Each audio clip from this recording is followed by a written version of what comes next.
So hello everyone, আমি বাপন। তো এই বছরের শেষ পাহাড় পূজা হলো হাতিবাড়ি পাহাড় পূজা।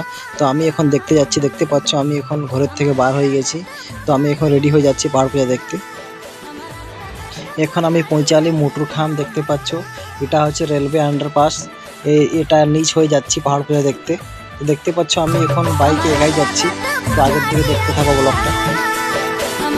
তো ফাইনালি আমি এখন হাতিবাড়ি পাহাড় পূজা পৌঁছে যাচ্ছি। দেখতেই পাচ্ছ রাস্তাগুলা এখন এই বছর জলের জন্য কাদা হয়ে গেছে।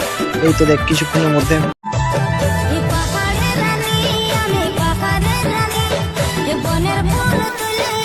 একটা ভাই দেখতেই পাচ্ছ কেমন পাহাড়ের নাম লেখাচ্ছে, হাতে ট্যাটু লাগছে। এই দেখো ভাইটা কেমন নিজের নামটা হাতে লেখাচ্ছে। আরো দেখাবো গাইস, দেখতে থাকো। দেখো লেডিসদের দেখো কারো যদি নাম লেখাতে বা লেখাবার থাকে আসতে পারো। এই যে হাতে ছাপ দেওয়া থাকে। তো ব্লগটা কেমন হয়েছে, নেক্সট ব্লগে দেখা হবে। ওকে, বাই বাই।